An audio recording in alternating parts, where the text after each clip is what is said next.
وآل محمد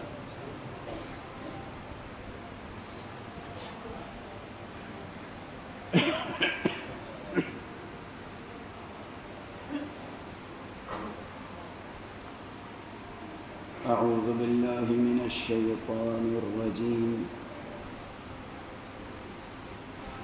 بسم الله الرحمن الرحيم الحمد لله رب العالمين والصلاة والسلام على أشرف الخلائق أجمعين سيدنا وسيد الأولين والآخرين حبيبنا وحبيب إله العالمين إمام المرسلين وخاتم النبيين شفيع المذنبين ورحمة للعالمين أبي القاسم المصطفى محمد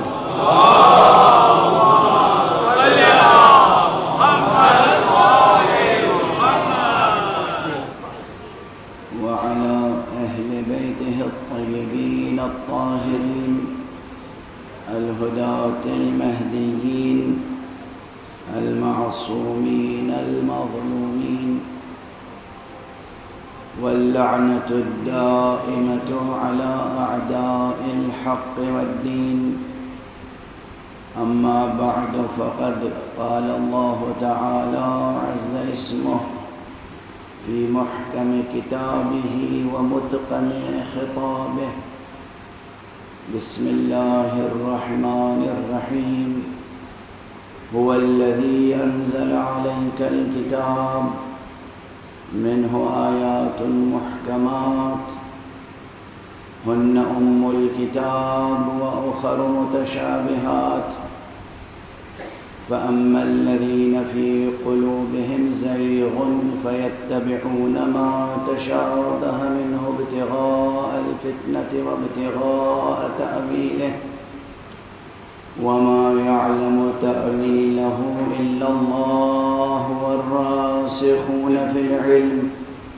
يقولون آمنا به كل من عند ربنا وما يذكر إلا أولو الألباب صدق الله العلي العظيم.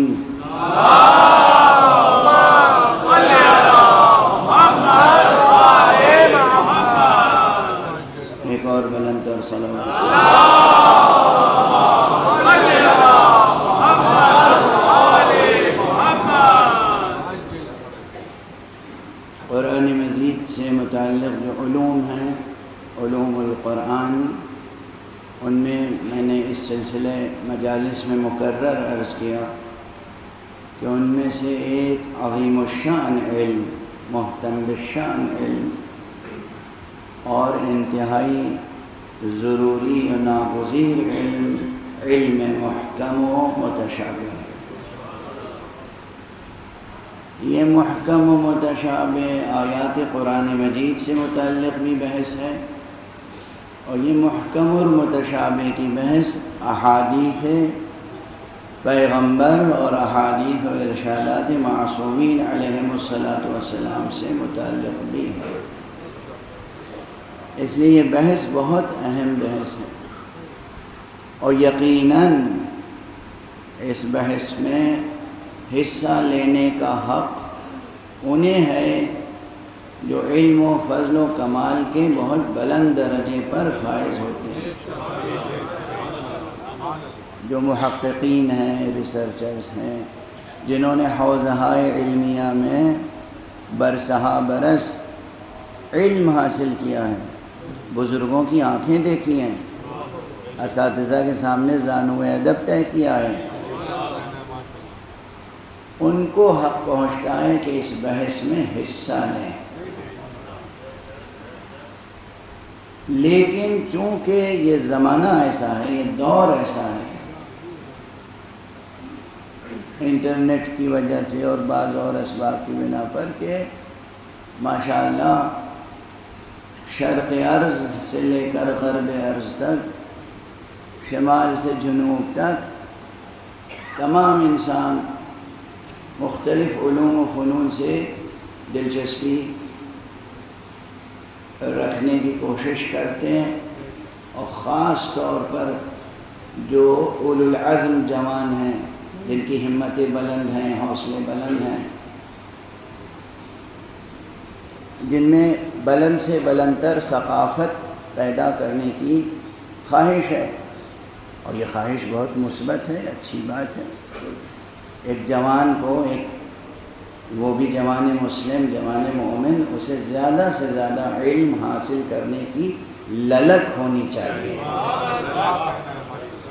ایک شوق، ایک ذوق، ایک للک، اس لیے کہ یہ تو ویسٹرن فلاسفرز اور ایجوکیشنسٹ کہتے ہیں، یہ بہت بات کی بات ہے، ہماری باتیں سن سن کے دہراتے ہیں بہت سی باتیں وہ، ورنہ یہ تو آقا رسول اللہ صلی اللہ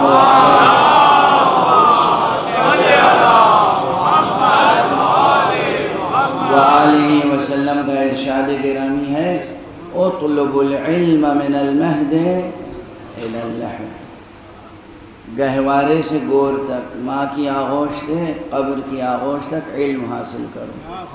اب یہ جو ایک سلوگن ہے اور ایک نظریہ ہے، اور اس پہ بھی ڈیبیٹ ہو رہی ہے، لائف لانگ لرننگ پروسیس، یہ کیا ہے؟ پیغمبر نے تو اس سے پہلے ارشاد فرما دیا ہے۔ ویسٹ میں بہت اس فلسفے کو پیش کیا جا رہا ہے، لائف لانگ لرننگ پروسیس، ہمیشہ سیکھتے رہیے۔ ہمارے یہاں تو وہ نظریہ دیا گیا کہ گہوارے سے قبر تک سیکھتے رہیے، بلکہ آداب وہ سکھائے گئے ماں کو، باپ کو، اگر تمام اسلامی آثار و آداب و اخلاق و روایات و آیات پر کوئی عمل پیرا ہو، بچہ جیسے ہی رحم مادر میں آتا ہے اس کی تربیت و تعلیم کا سلسلہ شروع ہو جاتا ہے،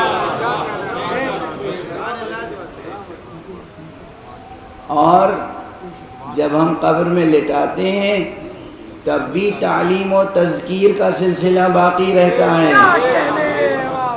یہ تہذیب کہیں اور دیکھی ہے کہ بچہ ماں کی گود سے پیدا ہوا اور اس کے کان میں اذان دی جائے اور اقامت کہی جائے؟ یہ تہذیب کہیں اور دیکھی ہے کہ جنازے کو قبر میں لٹانے کے بعد بھی کہا جائے اسمع افہم، سنو اور سمجھو؟ یعنی صرف سلوگن نہیں دیا گیا، پورا کریکولم دیا گیا، پورا سلیبس دیا گیا، پورا پیٹرن دیا گیا کہ علم کا سلسلہ کہیں منقطع ہونے نہ پائے۔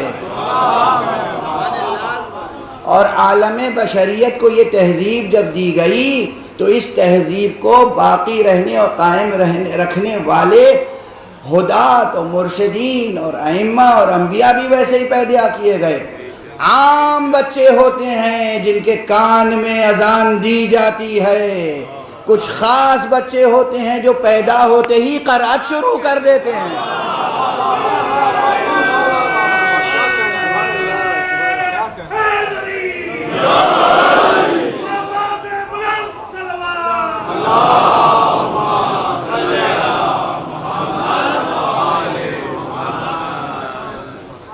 اپنی ثقافت پہ ناز کیجئے، اپنی تہذیب پر فخر کیجئے۔ اب یہ دنیا ایسی ہے، فریب کار دنیا، کہ دوسروں کی خوبیوں کو بھی خامی بتاتے ہیں اور اپنی خامیوں کو خوبی کہتے ہیں۔ اس فریب کار دنیا میں جینے کے لیے اور سربلندی سے جینے کے لیے اور اپنی تہذیبی اور ثقافتی اور ہر طرح کی میراث کو محفوظ رکھنے کے لیے بڑے جتن کرنے پڑتے ہیں۔ غافل نہ ہو جائیے گا، کہیں عالمی پروپیگنڈے کا شکار نہ ہو جائے۔ کوئی کتنا ہی چڑھائے آپ کو، آخر ہوتا کیا ہے؟ بنا ہمیشہ رکھتا ہوں کہ میں مختصر گفتگو کروں گا، لیکن ممبر پہ آنے کے بعد وہ شاخ در شاخ گفتگو بڑھتی چلی جاتی ہے۔ اور بچوں کو سمجھانے کے لیے کچھ مثالیں دینی پڑتی ہیں. بہت پرانی مثال ہے، بہت پرانی، یعنی جسے کہتے ہیں کہ گھسی پٹی، بہت پرانی مثال ہے، سن چکے ہوں گے، پھر سن لیجئے کہ دشمن کس طرح فریب میں مبتلا کرتا ہے. وہ ایک شخص تھا، اس نے جو ہے وہ ایک گوسفند خریدا، لے کے چلا، اور کچھ،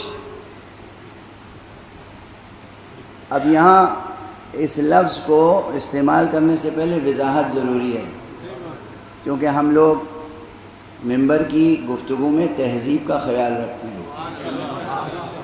ایک لفظ ہے معاش. معاش یعنی ذریعہ معاش، وہ جس پر انسان کا دار و مدار ہو، رزق و روزی. تو لفظ معاش فصیح بھی ہے اور مہذب زبان ہے. اگر کسی کا ذریعہ معاش حلال ہو، پاک ہو، اچھا ہو، باعزت ہو، بآبرو ہو، اسے کہتے ہیں خوش معاش. خوش معاش. اسی کے برعکس اگر کوئی ہو، اب سمجھے آپ جو لفظ میں استعمال کرنا چاہتا ہوں وہ سب و شتم نہیں ہے، یعنی وہ نعوذ باللہ گالی نہیں ہے. جس کا صحیح ذریعہ معاش نہ ہو، چوری، ڈکیتی، دوسروں کو فریب دے کر مال غصب کر لینا، یہی سب ذریعہ ہو، اسی کو کہتے ہیں بد. اب سمجھے آپ اس لفظ کا شجرہ سمجھ میں آ گیا؟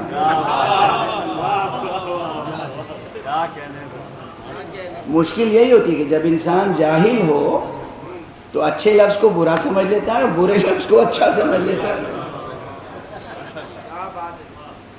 تو کچھ وہ بد معاش پیچھے لگ گئے. گوسفند خریدا ایک شخص نے اور وہ پیچھے لگے کہنے لگے یہ ان سے لینا ہے، آج یہ چھیننا ہے. تو کیسے چھینیں گے؟ ابھی دیکھو، ایک ایک کونے پر ایک ایک کھڑے ہو گئے راستے میں. اب ایک نے کہا ارے بھائی یہ تمہیں کیا ہو گیا، یہ کتا کیوں لے کے جا رہے ہو؟ اس نے کہا کتا تمہیں کیا ہو گیا؟ گوسفند خریدا ہے ابھی، اسے کتا سمجھ رہے ہو تم؟ 10 قدم آگے بڑھا دوسرا ساتھی ان کا، کہ بھائی ارے یہ کتا لے کے جا رہے ہو. اب دیکھیے پہلی بار اس نے سنا، دوسری بار سنا، کہا نہیں بھائی کتا نہیں، گوسفند خریدا ہے. آگے بڑھے، تیسرا ملا، چوتھا ملا، اتنی بار لوگ ملے راستے میں کہ اسے اپنے اوپر شبہ ہو گیا کہ کہیں میں دیوانہ تو نہیں ہو گیا ہوں، یہ ہو کیا گیا میرے ساتھ؟ واقعی دھوکہ ہے، میری آنکھیں دھوکہ دے رہی ہیں، فریب کر دیا بیچنے والے نے. میں نے گوسفند کہہ کے خریدا تھا، اس نے کتا دی. سب کو کتا نظر آ رہا ہے، مجھے گوسفند صرف نظر آ رہا ہے. ہو سکتا ہے کتا ہی ہو اور چھوڑ دیا. اب وہ سب جو تھے، اب دوبارہ بد کا لفظ استعمال نہ کروں، وہ سب جو خوش معاش تھے وہ جمع ہو گئے. انہوں نے وہ گوسفند لیا اور ظاہر ہے کہ نوش جان فرمایا.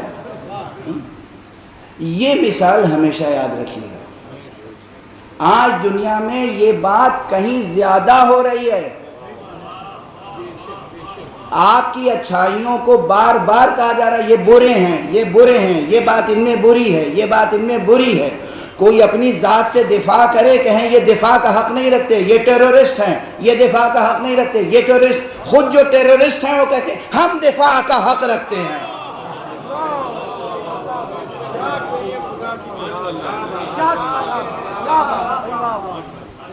دنیا کی خوش معاش حکومتوں کا کیا طریقہ ہے؟ صلوات پڑھ دیجئے محمد و آل محمد.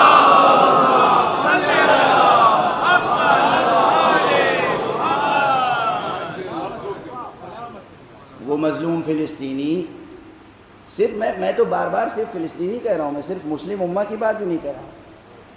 فلسطین کے علاقے میں جو یہودی تھے ان کا حق ہے وہاں، جو مسیحی تھے ان کا حق ہے وہاں، جو مسلم تھے ان کا حق ہے وہاں، جو عرب تھے ان کا حق ہے وہاں. کون اس کا انکار کرتا ہے؟ میرے اندر عنصریت نہیں ہے. یہ اردو میں عنصریت کا لفظ عثمانی میں استعمال نہیں ہوتا، فارسی میں استعمال ہوتا ہے، دوسری زبانوں میں یعنی فرقہ واریت یا نسل پرستی یا فرقہ پرستی میرے اندر نہیں ہے.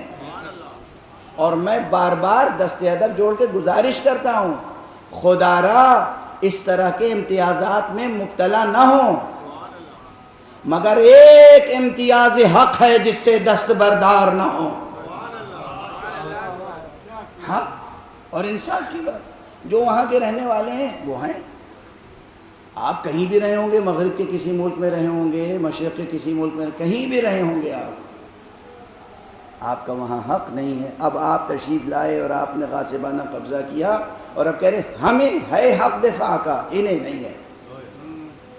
وہ مظلوم اور فرمایا اتنی مثال کافی ہے نا، روزمرہ کی مثال ہے. اب میں باقی کیا تشریح کروں گا؟ ایک بلند صلوات پڑھ دیجئے محمد.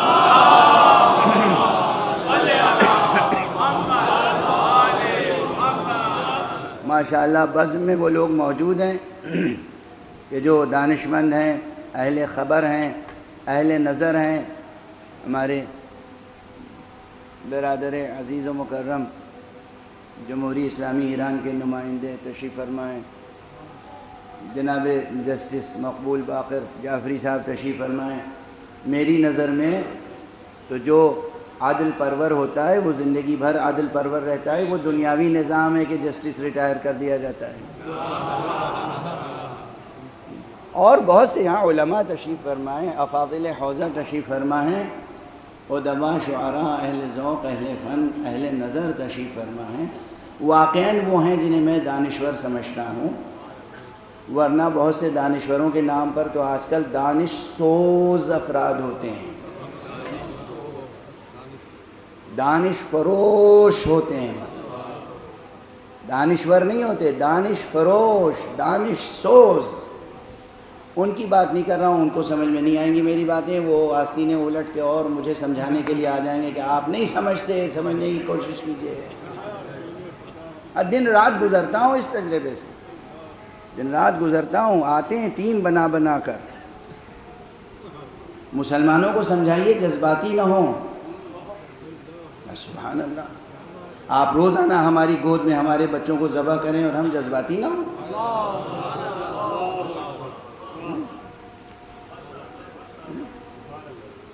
مسلمانوں کو سمجھائیے یہ رویہ مناسب نہیں ہے. آپ کو کون سمجھائے گا کہ آپ کا رویہ مناسب ہے یا نہیں ہے؟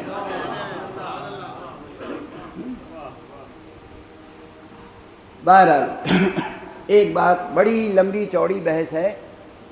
میں کسی ایک ملک کو بھی نہیں کہتا، کسی ملک کے یا کسی قوم کے یا کسی نیشن کے خلاف میرا نظریہ نہیں ہے. ہاں ایک بات اس پر راسخ ہوں، یہ جو آج سو کالڈ ویسٹرن کیپٹلزم ہے، انسانیت کے دل کا ناسور یہی ہے. اب اس میں جو شامل ہو، ان ملکوں کے لوگ شامل ہوں یا ہم میں سے بھی کوئی شامل ہو جائے، ناسور ہے یہ، کینسر ہے یہ. اور اس کینسر کا علاج سوائے اسلام کے اور کچھ نہیں ہے. اسلام ہے اور اسلام ہے اور اسلام ہے اور اسلام ہے اور اسلام. صلوات پڑھ دیں محمد.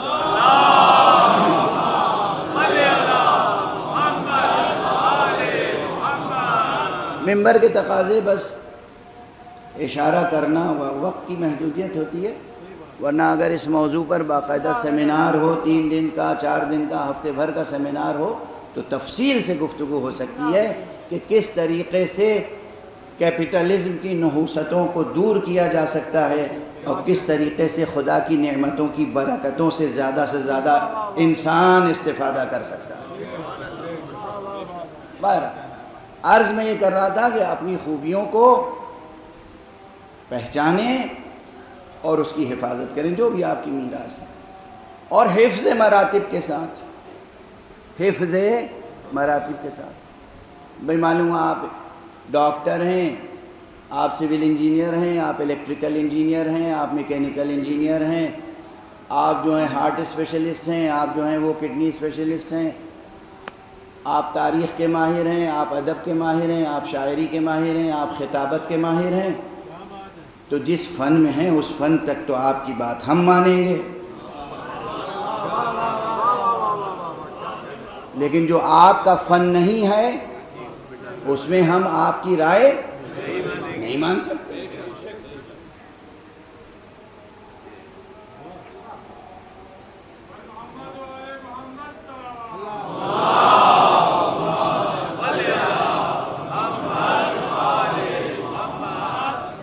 کہیں میں نے مثال دی تھی شعراء کی، شاعری ایک فن بھی ہے، شاعری ایک علم بھی ہے، شاعری ایک شغف بھی ہے، شاعری ایک وظیفہ بھی ہے، لیکن جو شعراء ہوتے ہیں، جو باقاعدہ استاد شاعر ہے، شاعری ایک فن ہے، ایک علم ہے، عروض جانتے ہیں، قافیہ جانتے ہیں، فطری ذوق بھی ہے، زبان پر قدرت ہے، اب ان کے درمیان کسی متشاعر کو بٹھائیے، برداشت کریں گے وہ؟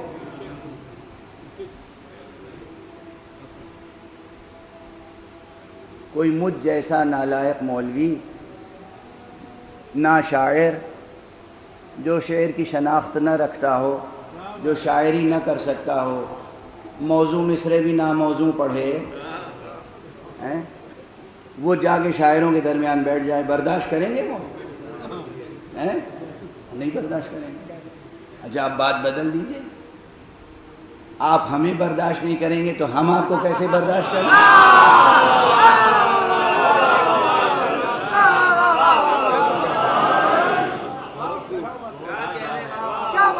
یہ بات بدلے اور انتقام کی نہیں ہے، بات یہ کہ آپ نے پیدا ہونے کے بعد سے آپ کو ایسا ماحول ملا، سمجھنے کی کوشش کہ آپ کی والدہ شاعرہ تھیں، والد شاعر تھے، دادا شاعر تھے، پردادا شاعر تھے، شاعری آپ کو نسل میں ملی، وراثت میں ملی، پھر آپ نے خود محنت کی، زبان سیکھی، ڈکشنری کی ڈکشنری آپ گھول کے پی گئے، زبان پر قدرت ہے، نحو و صرف پہ قدرت ہے، علوم بلاغت پہ قدرت ہے، 20 سال 25 سال 30 سال کسی ماہر استاد سے اصلاح لیتے رہے، اب آپ خود استاد سخن بن گئے، ہے نا؟ تب نہ آپ کو ناز ہے، تب ناز ہے۔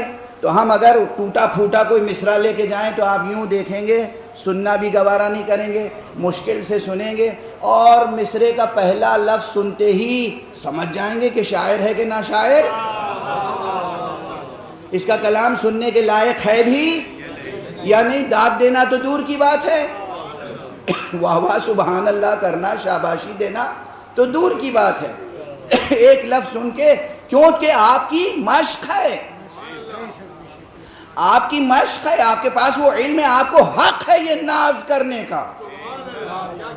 اب آپ کے مقابلے میں وہ ہیں کہ جن کے باپ عالم، دادا عالم، ماں عالمہ، جنہوں نے زبان عربی کو سیکھا شیر مادر سے، اور اس کے بعد انہوں نے تمام عربی زبان، عربی علوم ادب پر اتنی محنت کی جتنی کہ پی ایچ ڈی اسکالرز بھی نہیں کرتے ہیں۔ عربی زبان کے بعد، بلاغت کے بعد انہوں نے منطق میں محنت کی، فلسفے میں محنت کی، علم کلام میں محنت کی، انہوں نے فقہ میں محنت کی، اصول میں محنت کی، حدیث میں محنت کی، رجال میں محنت کی، درایت میں محنت کی، علوم قرآن اور علوم حدیث کے ساتھ علوم شریعت میں محنت کی، اور محنت کر کے اب ان کے بال سفید ہو گئے۔ اب آپ ان کے سامنے جب کوئی سوال بھی پیش کرتے ہیں تو سوال کا پہلا لفظ سن کے وہ سمجھ جاتے ہیں کہ آپ جاہل ہیں یا پڑھے لکھے۔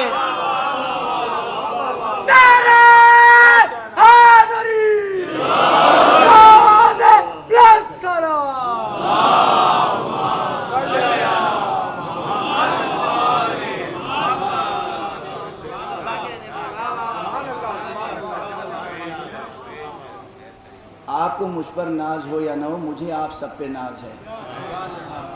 اتنی کڑوی کسیلی بات پر کیا واہ واہ کرتے ہیں؟ اللہ آپ کو سلامت رکھے، صلوات پڑھیں محمد۔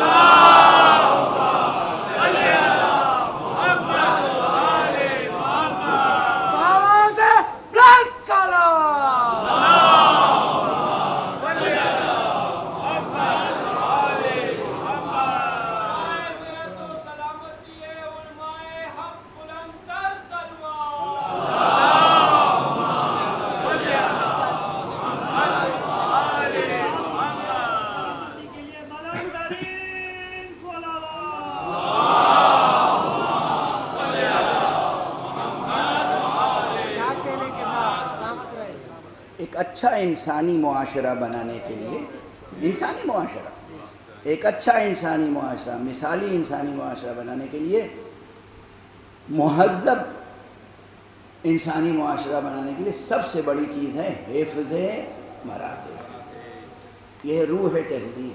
بار بار عرض کرتا رہا ہوں اور بار بار عرض کروں گا. ایک بہت بڑے ماہر تعلیم تھے بر صغیر کے،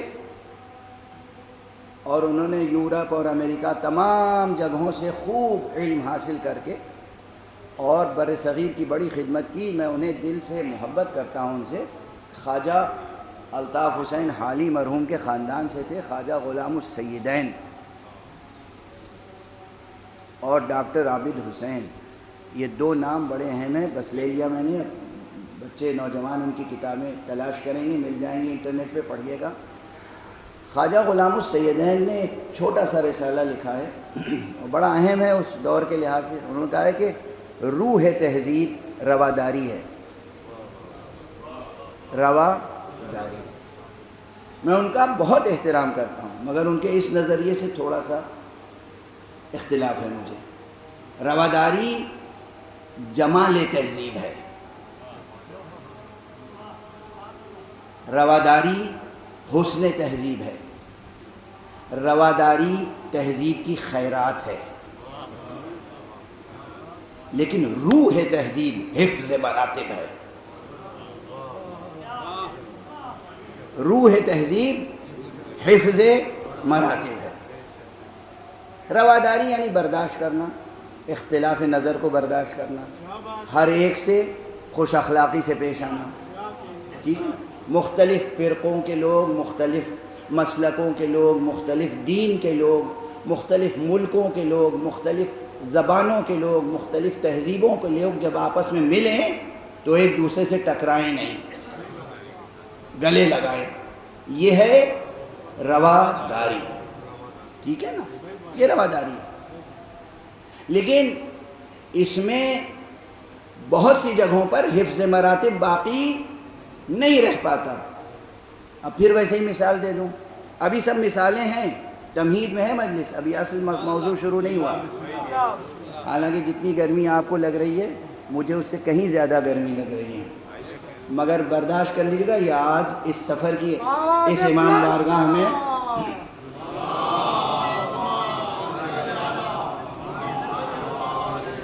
اس سفر میں یہ آخری مجلس ہے یہاں اس عزا خانے میں، تو یہ چیزیں عرض کر لینے دیجیے.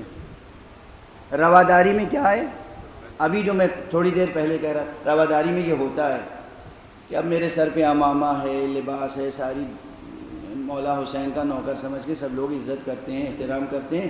اب ایک شاعر، ایک ادیب، ایک ماہر لسانیات، وہ مجھے کچھ نہیں سمجھتا، مگر جو لوگ کہتے ہیں کہ جناب یہ بھی کچھ ہیں تو وہ خاموش ہو جاتا ہے، برداشت کر لیتا ہے، قریب میں بٹھا لیتا ہے. یہ کیا ہے؟ رواداری. ٹھیک ہے نا، یہ رواداری ہے. یعنی جس مقام کے مستحق نہیں ہے تھوڑی دیر کے لیے وہ مقام بھی مل جاتا ہے. یہ کیا ہے؟ رواداری. لیکن حفظ مراتب کیا یہ ہے کہ جب وہ کتاب لکھے گا تو لکھے گا کہ اردو زبان کا پہلا لغت جو ہے وہ جناب عقیل الغربی نے لکھا تھا؟ یہ تو تحقیق کے خلاف ہو جائے گی بات. یہ اردو میں لفظ لغت میں نے مذکر استعمال کیا ہے جان بوجھ کر، ہے نا. ٹھیک ہے. اب جا کے دیکھیے گا کہ ایسا کیوں کیا میں نے. جو علم اور فن مجھے نہیں آتا وہ کبھی اعتراف نہیں کرے گا کہ جناب یہ اہل علم ہے، اہل فن ہے. واضح ہے؟ کیوں؟ اس لیے کہ رواداری سے بڑی ایک چیز ہے، اسے کہتے ہیں حفظ مراتب. اگر رواداری میں حفظ مراتب کو فراموش کر دیا جائے تو تمام نظام میں خلل پڑ جائے گا. نظام میں خلل پڑ جائے گا. جس نے زندگی بھر قانون پڑھا اس کو جج بنانے کے بجائے جس نے نہ صرف یہ کہ قانون کبھی پڑھا نہیں بلکہ ہمیشہ قانون شکنی بھی کی، اسے جج بنا دیجئے تو کیا ہوگا؟ مثال دے رہا ہوں، مثال کو مثال کی حد تک سمجھیے گا، جا کے کہیں چسپا نہ کر دیجئے گا. مثال ہوتی ہے. کیا ہوگا نتیجہ؟ نظام مختل ہو جائے گا، نظام درہم برہم ہو جائے گا، پھر انسانی معاشرہ ترقی نہیں کر سکتا. اس لیے عرض کرتا ہے یہ فقیر کہ روح تہذیب حفظ مراتب ہے. عالم کو عالم سمجھو، مرجع کو مرجع سمجھو، رہبر کو رہبر سمجھو، خطیب کو خطیب سمجھو، شاعر کو شاعر سمجھو. شاعر رہبری نہ کرنے لگے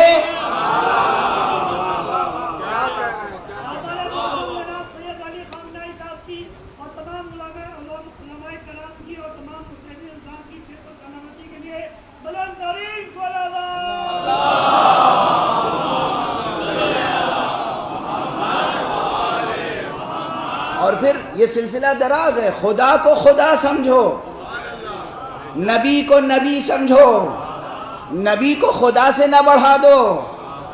خدا خدا ہے، نبی نبی ہیں، امام امام ہے، وصی وصی ہے، ولی ولی ہے، شہید شہید ہے، بابا بابا ہے، بیٹا بیٹا ہے. حفظ مراتب گھر سے لے کر زمین سے لے کر آسمان تک. حفظ مراتب روح تہذیب ہے. تو جب حفظ مراتب روح تہذیب ہے تو بس اب یہ اتنی گفتگو یہاں روک رہا ہوں، حالانکہ جیسے لگتا ہے پورا وقت ختم ہو چکا مجلس کا، کہ یہ جو بحث ہے محکم و متشابہ، اس میں اب ہر شخص یہ سوچ لے کہ میں فیصلہ کن بات کہہ سکتا ہوں. نہیں، ممکن نہیں ہے بھائی عزیز، ممکن نہیں ہے. جیسے میں نے کل یہاں تک بات پہنچی تھی جو ایک اہم بحث تھی کہ کیا اللہ کوئی ایسی کتاب نازل نہیں فرما سکتا تھا جو پوری کی پوری محکم ہو. یہ اہم بحث تھی، اور میں نے عرض کیا کہ جی ہاں، اس کی جہت سے تو ہر چیز ممکن ہے، مگر ہماری جہت سے یہ ناممکن ہے. زبان کے تعلق سے ناممکن ہے، اسالیب بیان کے تعلق سے ناممکن ہے، انسان کے ذہن کے تعلق سے ناممکن ہے کہ پوری کی پوری کتاب متشابہ ہو. اسی طرح یہ بھی ناممکن ہے کہ متشابہ حقیقتوں کی گرہ کشائی ہر شخص کر لے. بھئی اگر ہر شخص کر لے گا تو وہ متشابہ کیسے رہ جائے گا؟ اب ایک جملے میں عرض کروں، حق سبحانہ و تعالی نے قرآن مجید میں متشابہ آیتیں رکھی ہی اس لیے ہیں تاکہ کوئی رسول کے مقابلے میں آ کے یہ نہ کہے کہ کتاب کافی ہے.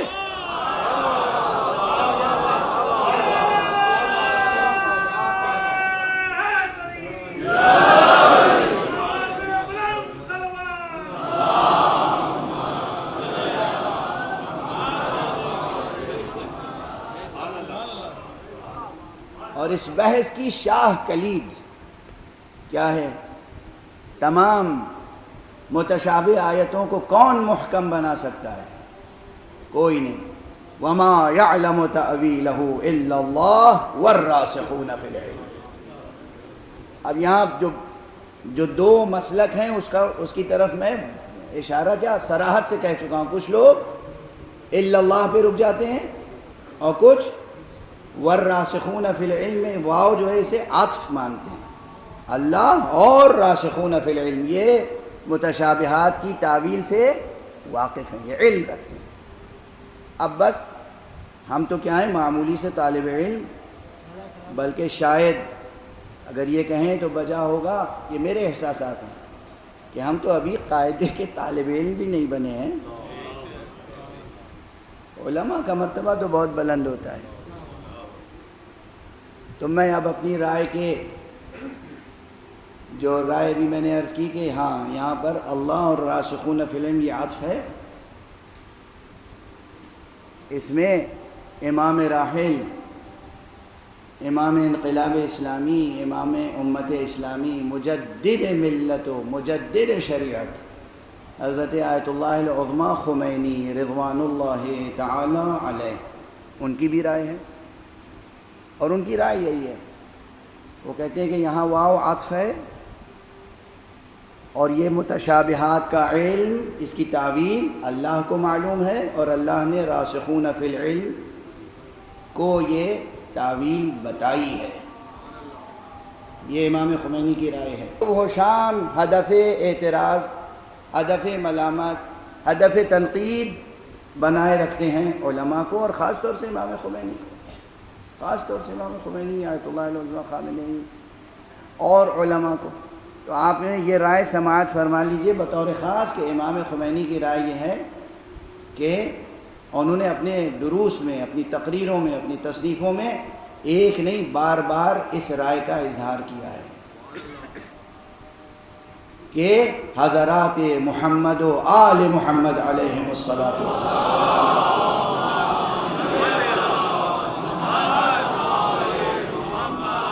یہ ہیں راسخون فی العلم، اور ان کو اللہ سبحانہ و تعالی نے تأویل آیات اور تأویل متشابہات کا علم عطا فرمایا۔ اور ظاہر ہے اب سب بحث کا خلاصہ ہی چل رہا ہے، تو میں جو باتیں کہہ چکا ہوں اسے ایک ایک جملے میں کہہ کے آگے بڑھتا رہا ہوں کہ اسی لیے قرآن مجید میں اللہ نے کیا فرمایا کہ اے حبیب ہم نے آپ پر ذکر نازل کیا ہے تاکہ لوگوں کو بتائیں کہ ان کے لیے کیا نازل ہوا ہے۔ اور پھر حضور نے فرمایا کہ مجھے قرآن ہی کی مثل عطا کی گئی ہے، تفسیر و تعویل، اور پھر خود کو کہا شہر علم، اور مولا امیر المومنین علیہ السلام کو فرمایا یہ ہے باب علم۔ یعنی اگر تمہیں تعویل چاہیے تو کس سے لوگے؟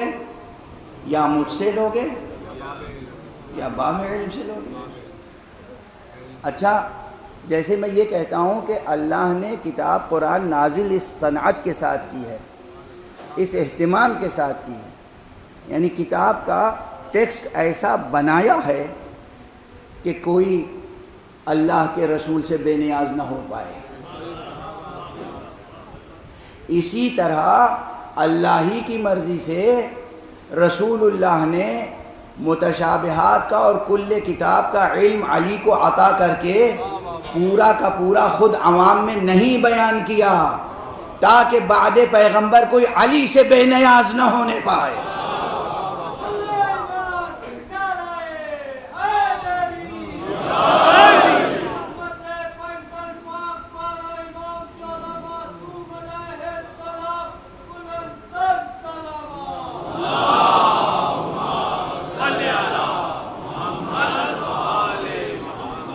نظام ہے، نظام اللہ چاہتا ہے کہ اس کے بندے اس کے پیغمبر سے بے نیاز نہ ہوں، پیغمبر چاہتے ہیں کہ ان کے بعد امت علی سے بے نیاز نہ ہونے پائے، اور نہیں ہو سکی۔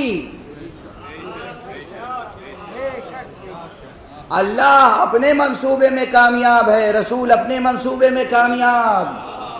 تخت چاہے کوئی لے لے، تاج چاہے کوئی لے لے، خزانہ چاہے کوئی لے لے، علمی مسئلہ پھنسے گا تو علی ابن ابی طالب۔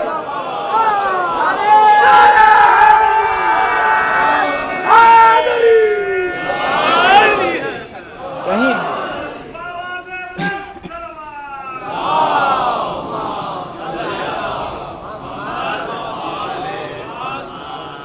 پھر یہ کہنا پڑے گا، اور جب حل ہوگا یعنی یوں تو کہیں گے، ایسے بھی گزرے ہیں جنہوں نے کہا اے علی آپ مدینہ چھوڑ دیجئے۔ بھئی یہ جملہ سن کے آپ کے دل پہ کیا گزر گئی ہوگی؟ کوئی حضرت علی سے کہے مدینہ چھوڑ دیجئے۔ اب ڈھونڈیے گا تاریخ میں کس نے کہا تھا، میں نہیں بتاؤں گا، ہر چیز ضروری ہے کہ بتاؤں، مجھ پہ واجب ہے، فرض ہے۔ اب ایک کی بات یاد آ گئی، کہہ دی۔ یہ ثابت ہے کہ کہا گیا حضرت علی سے مقرر آپ مدینہ چھوڑ دیجئے۔ جس کی تلوار کے صدقے میں مدینے میں سانس لینا نصیب ہوا،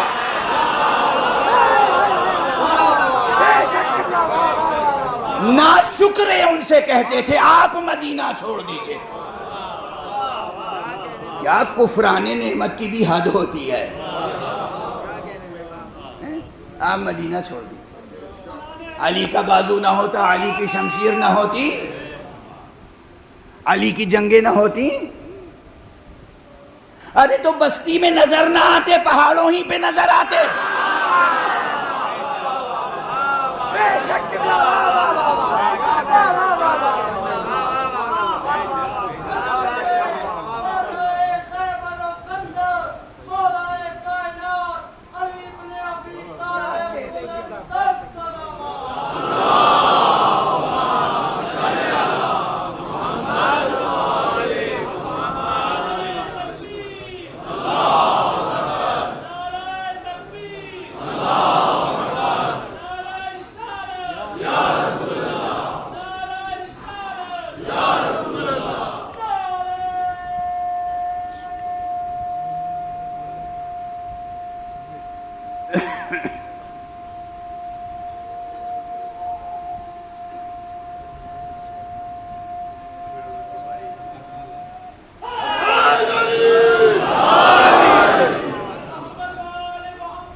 خدا کی قسم کیا تاریخ ہے مسلمانوں کی اور کیا مظلومیت ہے امیر المومنین کی.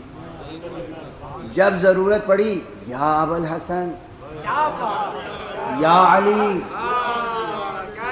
اور پھر جب کام نکل گیا تو فوراً اعتراف بھی کرتے تھے لولا علی لہلک، علی نہ ہوتے تو میں ہلاک ہو جاتا. دست دعا بلند کرتے تھے پروردگار اس دن کے لیے مجھے زندہ نہ رکھنا جس دن کوئی مصیبت ہو اور حل کرنے کے لیے علی نہ ہو.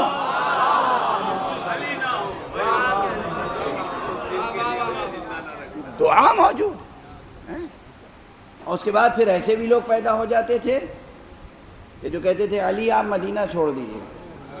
تاریخ ہے، تاریخ کیا شکر گزاروں کی تاریخ ہے،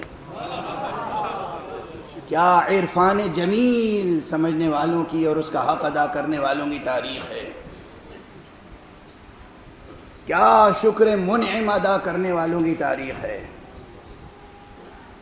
کہتے تھے چھوڑ دیجئے مدینہ، اور پھر جب ضرورت پڑتی تھی تو کس کا منصوبہ مکمل ہوا؟ اللہ کا اور رسول کا یا دوسروں کا؟ اللہ کا منصوبہ، اللہ کا منصوبہ. علی سے نہ کل بے نیاز ہو سکتی تھی امت، نہ آج بے نیاز ہو سکتی ہے امت، نہ قیام قیامت تک بے نیاز ہو سکے گی امت. روز محشر حدیث ہے، صحیح بخاری کی حدیث ہے، ارشاد فرمایا ہے امیر المؤمنین علیہ السلام نے سورہ جاسیہ کی ایک آیت کی تفسیر میں کہا روز قیامت پہلا شخص جو اپنا حق طلب کرنے کے لیے کھڑا ہوگا اللہ کے حضور میں وہ میں ہوں گا.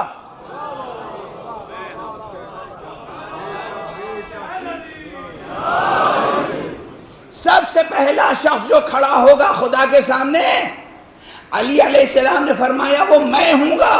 ارے بتائیے کوئی تو حق علی کا ضائع ہوا ہوگا نا جو اللہ کے سامنے کھڑے ہوں گے.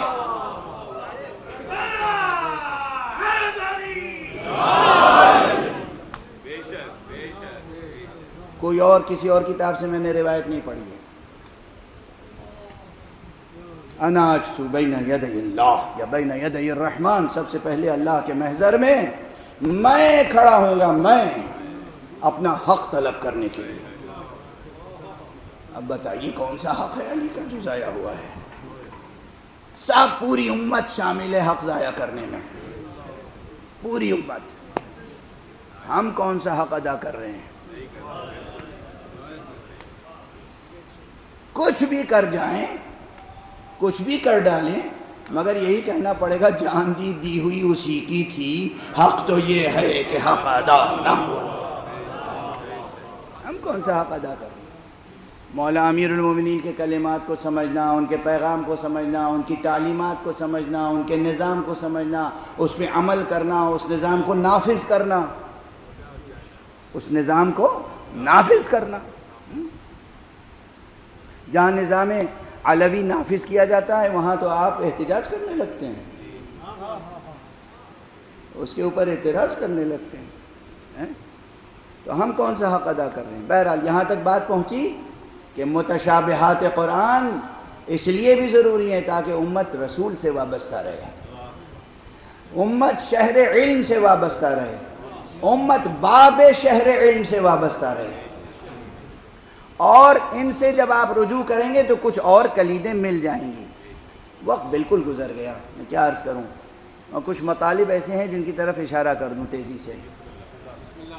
خود قرآن مجید میں بعض آیتیں ایسی ہیں، ایک اہم بحث ہے، شاید اس فقیر سے پہلے، اس طالب علم سے پہلے اس بحث کو کسی نے پیش نہیں کیا ہے.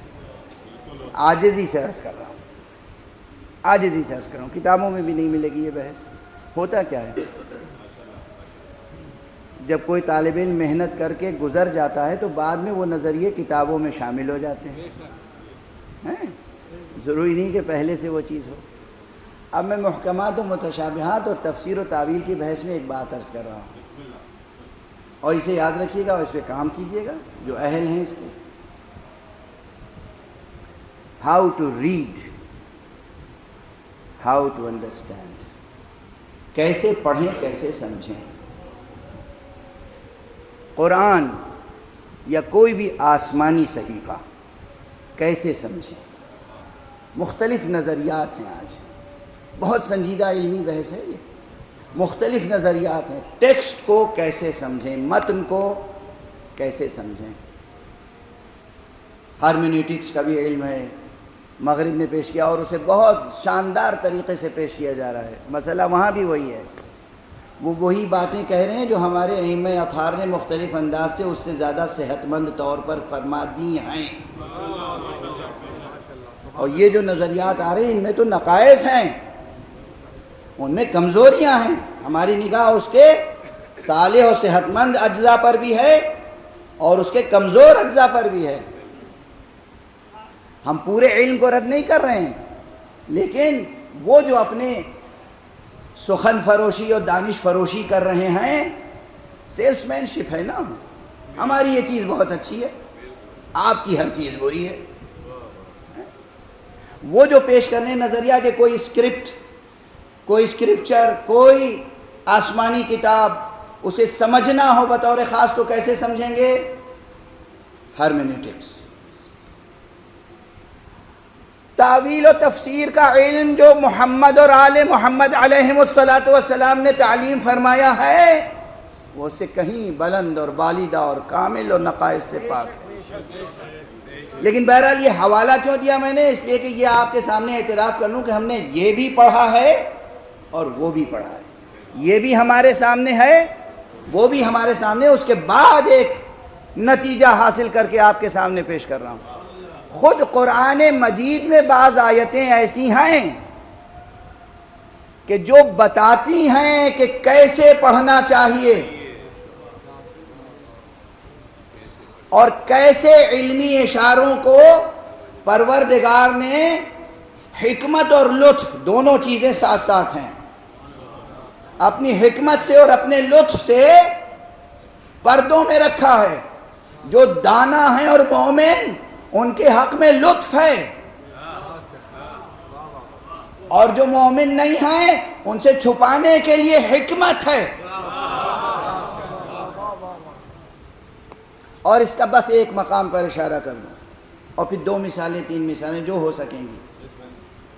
سورہ مبارکہ فتح کی آخری آیت ہے، محمد رسول اللہ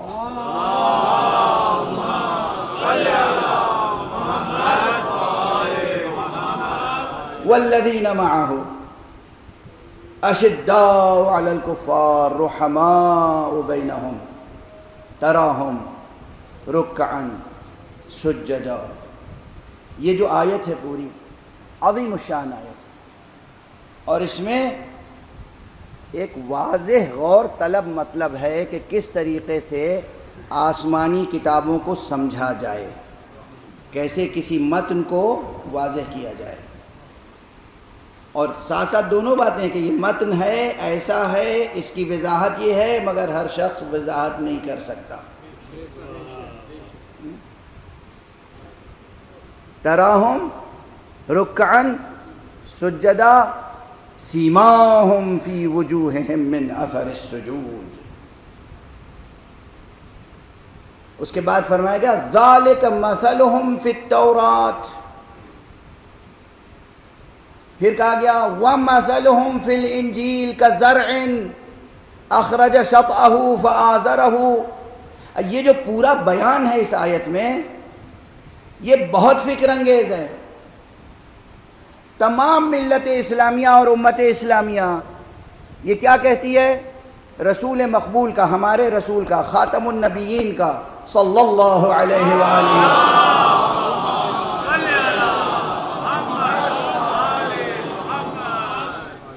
تذکرہ توریت میں بھی ہے، انجیل میں بھی ہے۔ اچھا کس طرح ہے یہ بتائیے، کس طرح ہے؟ توریت میں، انجیل میں اسی طرح لکھا تھا کہ وہ آخری نبی جو ہوں گے ان کا نام محمد ہوگا، ان کے والد کا نام عبداللہ ہوگا، ان کی والدہ کا نام آمنہ ہوگا، ان کی اسی طرح لکھا ہے؟ نہیں لکھا ہے نا، مگر ساری امت کہتی ہے توریت و انجیل میں حضرت کا نام تھا۔ تو کیسے تھا، کس اسلوب میں تھا، کس طرح تھا؟ یا نہیں تھا؟ سب کہیں گے تھا۔ پیغمبر کا نام و تذکرہ تھا نا توریت میں؟ تھا۔ ایک ساتھ دو جواب دے رہا ہوں۔ توریت اللہ کی طرف سے کتاب نازل ہوئی تھی، اس میں آخری خاتم النبیین کا ذکر ہے، پیشین گوئی ہے، انجیل میں ہے، مگر کس طرح ہے؟ اس لیے کہ آج جن کے ہاتھوں میں انجیل ہے، جن کے ہاتھوں میں توریت ہے، وہ تو نہیں مانتے آپ کی بات، کہ وہ نہیں مانتے، مانے یا نہ مانے، تذکرہ تھا۔ جس اسلوب میں، جس اسٹائل میں پیغمبر کا تذکرہ توریت میں تھا، اسی اسلوب میں علی کا تذکرہ قرآن میں ہے۔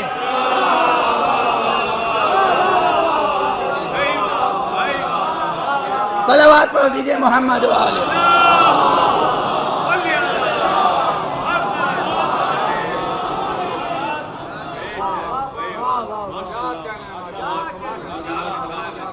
یہ منبری خطیبانہ نکتہ نہیں ہے، اصول کی طرف اشارہ کر رہا ہوں، اصول۔ How to read, how to understand, interpretation کیسے کریں گے، تفسیر کیسے کریں گے، تعویل کیسے کریں گے۔ تھا نا خاتم النبیین کا تذکرہ توریت میں؟ بے شک، ساری امت کہتی ہے۔ تھا انجیل میں تذکرہ، تھا پہلے صحیفوں میں تذکرہ، تو کیا پورا شجرہ تھا؟ کیا لفظ محمد تھا صلی اللہ علیہ وآلہ وسلم؟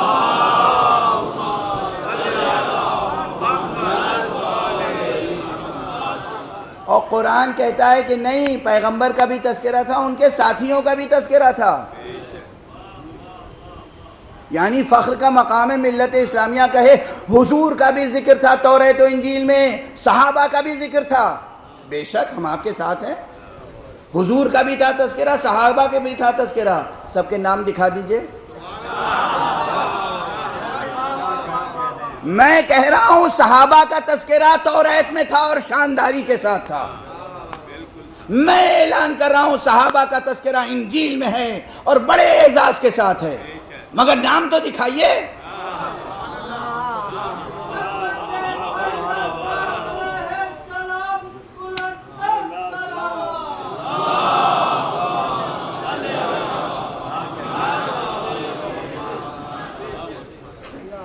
آپ نام نہیں دکھا سکتے، مگر اس سے انکار بھی نہیں کر سکتے کہ تذکرہ تھا۔ بھئی یہی آپ بھی آ جائیے اسی منزل پر۔ آپ کو نام نہ ملے مگر آپ انکار نہیں کر سکتے کہ امامت اور علی کا تذکرہ قرآن میں ہے۔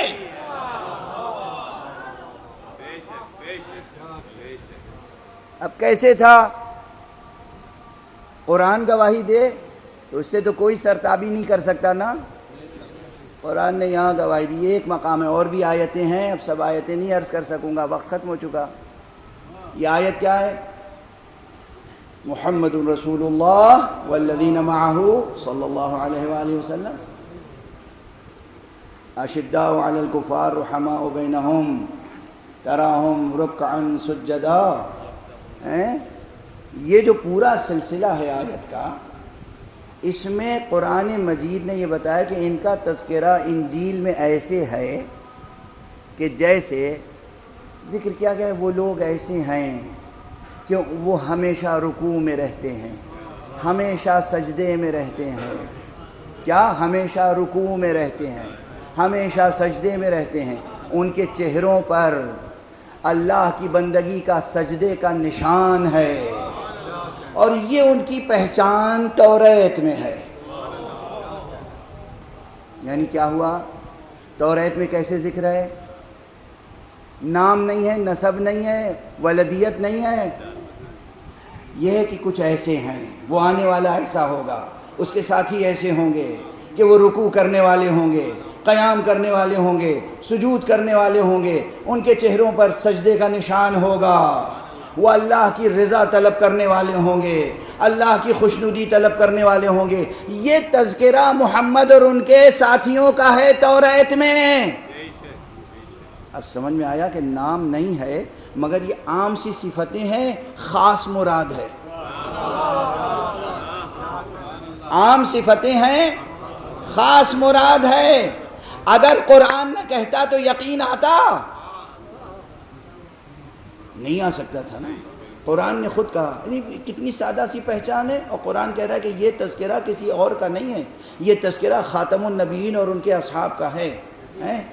رکوع اور سجدہ اور سجدے کا نشان اور کچھ خاص حالات, یہی تو پہچان ہے نا توریت میں. اب قرآن مجید میں اگر کہیں یہ بات آئے انما ولیکم اللہ ورسولہ والذین آمنوا الذین یقیمون الصلاۃ ویؤتون الزکاۃ وہم راکعون,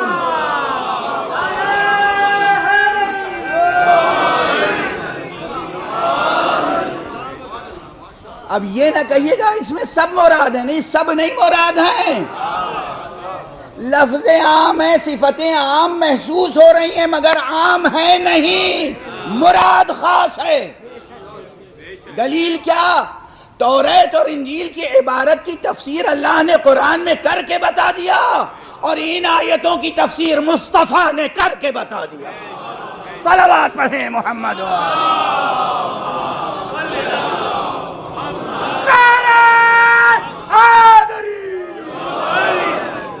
اب یہ آیت متشابہ نہیں ہے, اور یہ آیت سب کے لیے نہیں ہے. وہ ایمان لانے والے جو نماز قائم کرنے والے ہیں اور جو زکوٰۃ دینے والے ہیں حالت رکوع میں. اب یہ ایک خاص حالت ہے, ایک خاص علامت ہے. جس طرح توریت میں ہے اسی طرح یہاں قرآن میں ہے. اور ایک بات اور عرض کروں, یہ جو الفاظ سے ترکیبیں بنتی ہیں یہ ذہن میں اور تصور میں اور دامن خیال میں تصویریں بناتی ہیں. تو یہ آیت جب پڑھیں گے تو ایک تصویر بنے گی کہ کوئی رکوع میں جھکا ہوا ہے اور زکوٰۃ دے رہا ہے.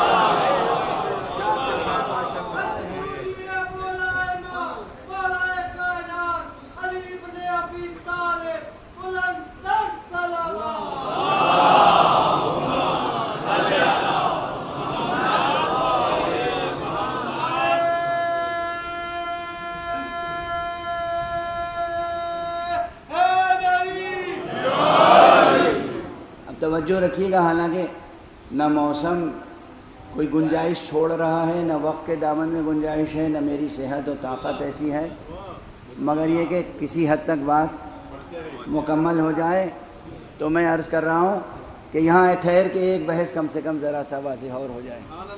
تفسیر کرنے والے کیا کرتے ہیں, صاحب رکوع سے مراد یہ خاص وضع نہیں ہے جو ہم نماز میں اختیار کرتے ہیں. رکوع کی رکوع سے مراد ہے خضوع, خشوع, یعنی یہ زکوٰۃ دیتے ہیں اور دل میں ان کے اللہ کا خوف و خضوع و خشوع ہوتا ہے. بھائی خضوع بھی عربی کا کلمہ ہے, خشوع بھی عربی کا کلمہ ہے, رکوع بھی عربی کا کلمہ ہے.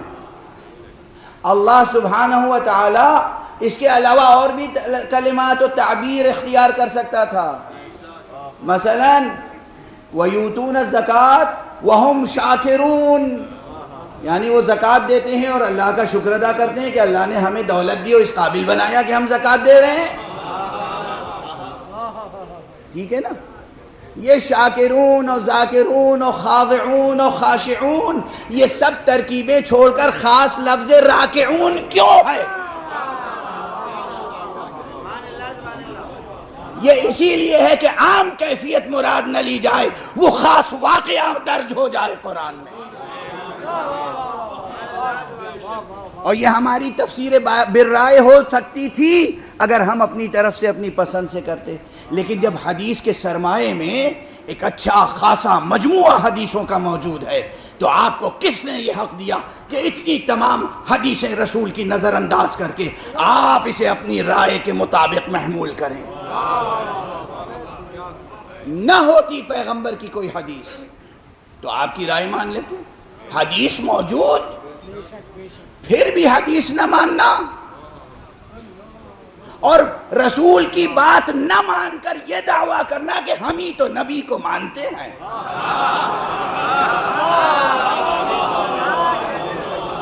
کیا جھوٹوں کی سچوں جیسی باتیں ہیں.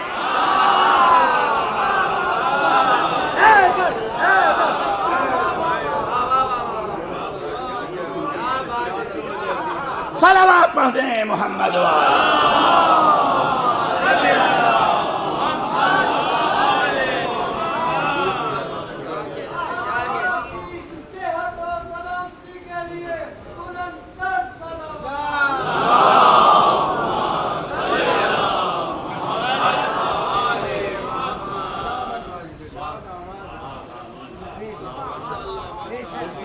محکم کو متشابہ نہ بنائیں، اور کوئی بات متشابہ ہو تو کلام پیغمبر اور کلام جانشین پیغمبر اور کلام عطرت پیغمبر سے اس کو محکم بنانے کی سعادت حاصل کریں. شکران نعمت کے عادی ہوں، کفران نعمت نہ کریں. بس آج اس سے زیادہ نہیں عرض کر سکوں گا. پہلے امام کی امامت کے تعلق سے ایک آیت پڑھ دی، آخری امام کی امامت کے تعلق سے ایک آیت پڑھ دوں، اور بس پھر معال مجلس.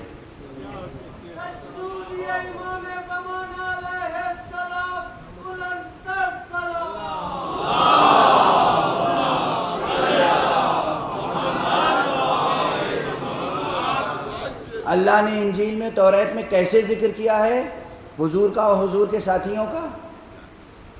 انجیل میں ایک خاص طریقے سے یہ بھی ذکر کیا ہے کہ یہ تو کھیتی ہے، زمین سے اکھوا پھوٹتا ہے، پھر وہ تنا مضبوط ہوتا ہے، پھر وہ اتنا سرسبز و شاداب ہو جاتا ہے کہ مومنین تو خوش ہوتے ہیں لیکن کفار کو غیظ آتا ہے. یہ سب پوری تصویر کشی، پورا منظر، پوری سینری، پورا سین نیچرل اور محسوس، تاکہ مجرد حقیقت آپ کے پرسیپشن میں آ جائے. یہ بنا دی نا اللہ نے، بیان کر دیا تو معلوم ہوا کہ اللہ ان حقیقتوں کو، ذکر ہے پیغمبر کا، پیغمبر ایک سانس لیتا ہوا وجود، ذکر ہے اصحاب پیغمبر کا، پیغمبر کے ساتھیوں کا سانس لیتے ہوئے وجود انسانی پہ کر. مثال کیسے دی جا رہی ہے؟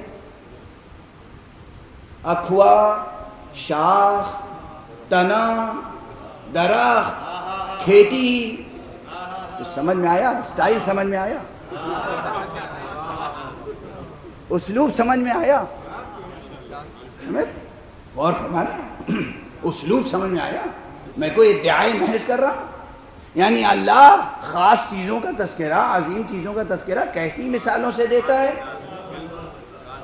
قرآن کی آیت پڑھ رہا ہوں نا، جائیے خوب تحقیق کیجئے، قرآن کی آیت پڑھ رہا ہوں. تو معلوم ہوا کہ زمین اور کھیت اور درخت یہ سب بھی مثالوں میں ہیں. مراد کون ہے؟ مصطفیٰ صلی اللہ علیہ وآلہ.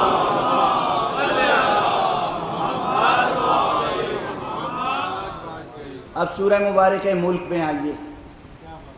سورہ مبارک ملک، تبارک الذی بیدہ الملک وہو علی کل شیء قدیر. خوش قسمت ہوں گے وہ لوگ جو ہر شب سونے سے پہلے یہ سورہ پڑھتے ہوں، اور نہیں پڑھتے ہوں گے تو انشاءاللہ آج سے پڑھیے گا، اور جب یہ پڑھیے گا تو اسے نظر کیجیے گا آقا امام زمانہ کو. صلوات پڑھیے محمد. دیکھیے گا پھر آپ کی زندگی میں کیسی نورانیت پیدا ہوتی ہے، کیا کرامتیں حاصل ہوتی ہیں، کیا معجزے حاصل ہوتے ہیں. مختصر سا سورہ ہے، کوئی بہت طویل نہیں ہے، لیکن لفظیں مختصر ہیں، دامن فیض مختصر نہیں ہے.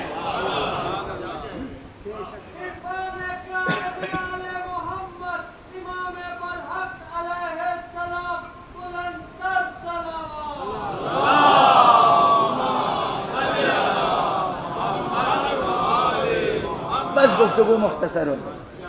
سورہ پڑھیے پورا سورہ. میں اپنی ادبی اور شاعرانہ تعبیر میں کہتا ہوں، خطیبانہ تعبیر میں، کہ یہ قصیدہ حضرت خاتم ہے، خاتم الاوصیاء، حضرت امام عصر کا قصیدہ ہے. یہ آخری آیت اس کی کیا ہے؟ اگرچہ پہلی آیت سے اشارہ ہو جاتا ہے کہ کیا کہنا چاہتا ہے پروردگار، لیکن آخری آیت کیا ہے؟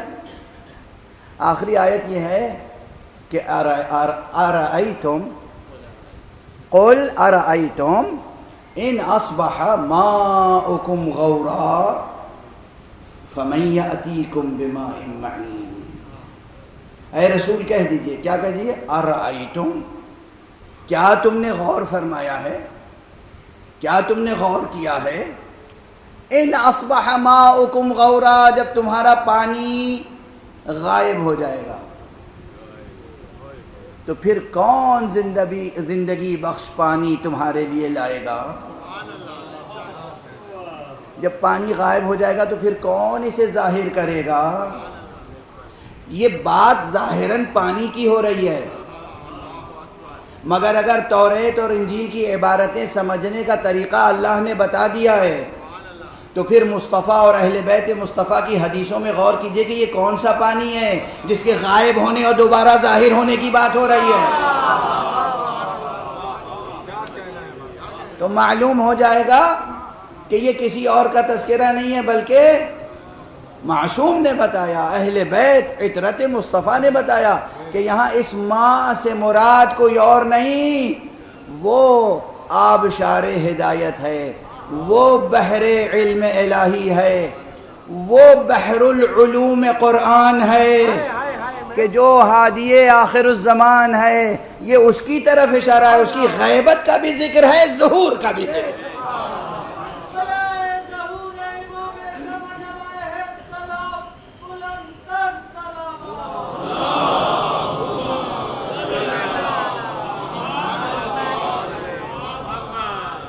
قل ارأیتم ان اصبح ماؤکم غورا فمن یأتیکم بماء معین. اچھا، جیسے اللہ رسول کی بعثت پہ رسول کو بھیجتے وقت ناز کرتا ہے، هو الذی بعث فی الامی، وہی ہے کہ جس نے امین میں بھیجا، اسی طرح یہاں ایک ناز کا انداز ہے کہ جب غائب ہو جائے گا تو کون لائے گا اسے دوبارہ. یعنی یہ میں ہوں، میں، مجھے پہچانو. اگر مجھ پر یقین رکھتے ہو، اگر خدا کو قادر مطلق جانتے ہو تو یہ سوال نہ کرو کہ اب تک زندہ کیسے ہیں.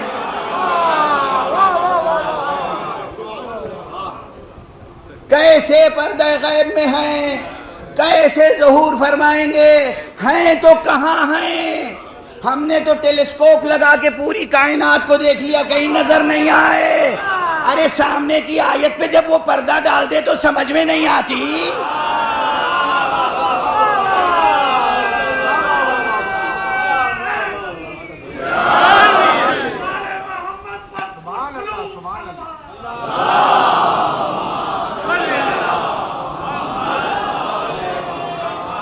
وہ کسی کو پردہ غیب میں رکھے تو کیا اس کے ڈالے ہوئے پردے کو تم چاک کر سکتے ہو؟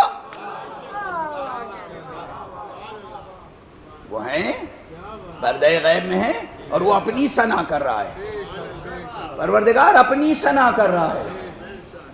فَمَنْ يَأْتِيكُمْ بِمَاءٍ مَعِينٍ، کون ہے جو لے کے آئے گا؟ تم نہیں لاؤ گے، تم جسے بھی لاؤ گے وہ جھوٹا ہوگا، دجال ہوگا. خدا جسے لائے گا وہ سچا ہوگا اور ہادی ہوگا. صلوات پڑھ دیں محمد.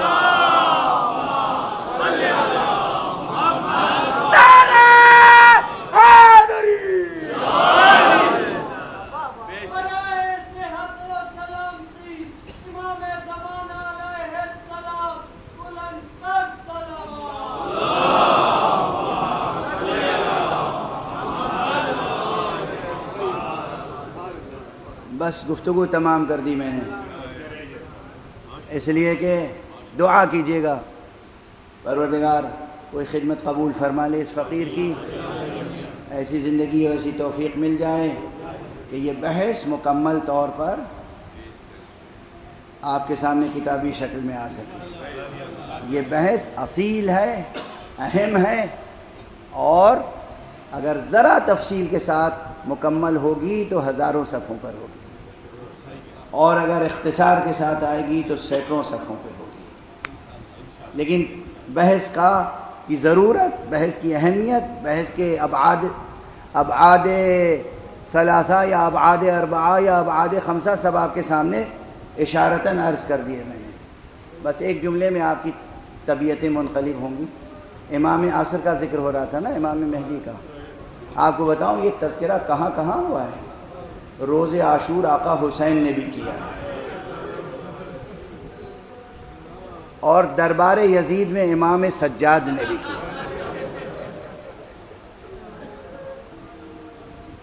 یہ ہمارا امام وہ ہے کہ اس امام کی وجود مبارک کی طرف آقا امام حسین نے روز عاشور بھی اشارہ کیا ہے، اور امام سجاد نے دربار یزید میں بھی امام مہدی کا ذکر کیا ہے خصوصیت کے ساتھ اپنے خطبے میں. مگر اب اس وقت اس خطبے کے بیان کا وقت بھی نہیں رہا، آقا حسین کے خطبات کے بیان کا وقت نہیں رہا. اس وقت تو بس آج 9 محرم ہو گئی نا. نگاہ میں بس ایک تصویر آ رہی ہے، خیمے میں خالی گہوارہ ہے،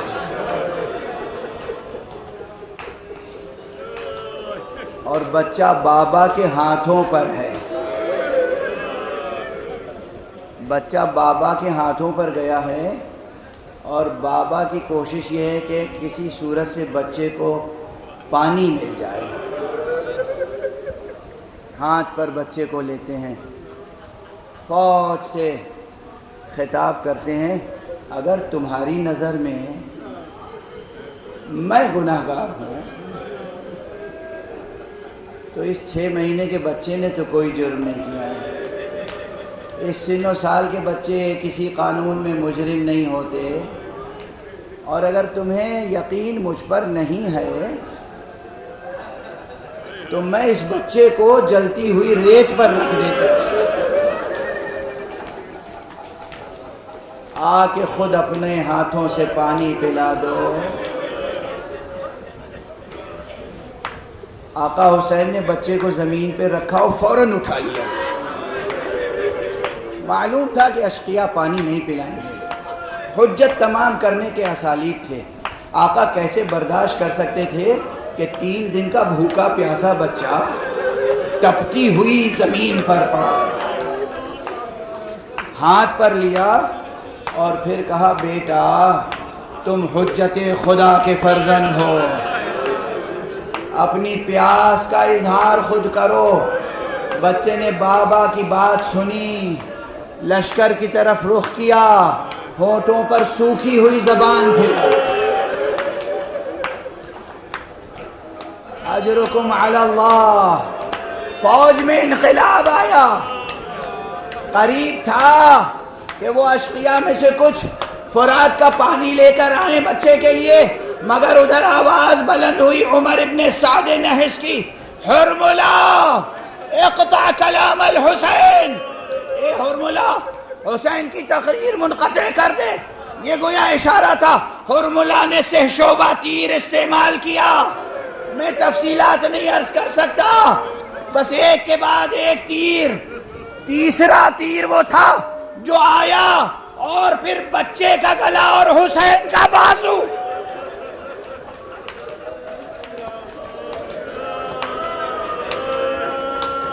اجرکم علی اللہ، اجرکم علی اللہ، اجرکم علی اللہ.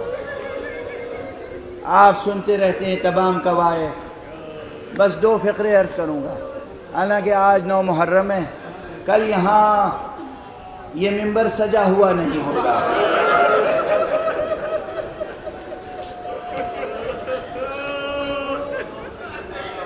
کل یہ منبر سجا ہوا نہیں ہوگا.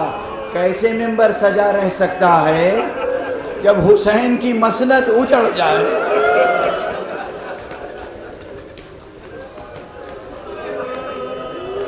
بس ایک فقرہ بچے کے تعلق سے اور 2 فقرے آقا حسین کے تعلق سے. بچہ شہید ہو گیا. بچے نے تیر کا استقبال مسکرا کے کیا. آقا حسین نے بچے کو آسمان کی طرف اٹھایا، 7 مرتبہ آگے بڑھے، انا للہ و انا الیہ راجعون، رضا بقضائہ و تسلیما لامرہ. 7 مرتبہ کہتے ہوئے آگے بڑھے، پیچھے ہٹے. اس کے بعد خیمہ گاہ پہ گئے. در خیمہ پہ جناب رباب انتظار کر رہی تھی. یہ کسی اور گھرانے کی خاتون نہیں ہے، اور آقا امام حسین کی حرم محترم ہے۔ کیا صبر و رضا کی منزل ہے، کیا تسلیم و رضا کی منزل ہے۔ کوئی گلہ زبان پر نہیں ہے، کوئی شکوہ نہیں ہے، کوئی فریاد نہیں ہے۔ اسی لیے تو ہم قیامت تک فریاد کرتے رہیں گے۔ جنہیں فریاد کرنے کا حق تھا انہوں نے فریاد نہیں کی۔ بس آقا گئے اور دامن کو ہٹایا، بچے کو ماں کے سامنے پیش کر دیا۔ ماں نے دیکھا اور کہا یا بنی مثلک ینحر، میرے بچے تیرے جیسے بھی نہر کیے جاتے۔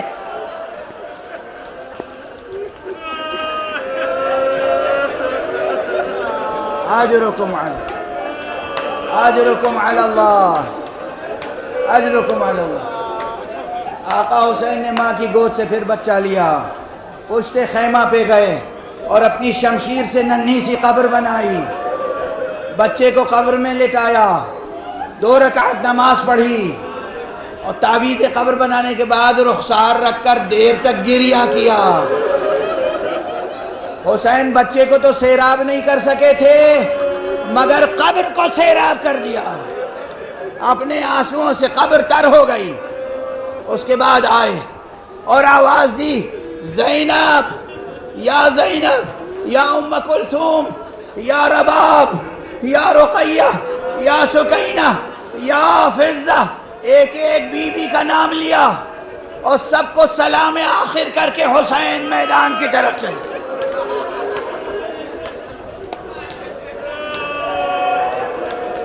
اجرکم علی اللہ۔ بس گفتگو تمام ہو رہی۔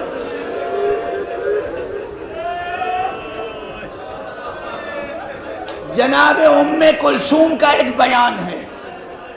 جناب بی بی ام کلثوم کہتی ہیں کہ ہم ابھی تک دیکھ رہے تھے حسین تنہا تھے، میرے بھائی تنہا تھے، مگر جیسے ہی میری بہن زینب نے آقا حسین کو گھوڑے پہ سوار کیا، کہا بھیا خدا حافظ، تو مجھ سے رہا نہیں گیا، بے اختیار میرے قدم خیمے کے باہر آ گئے۔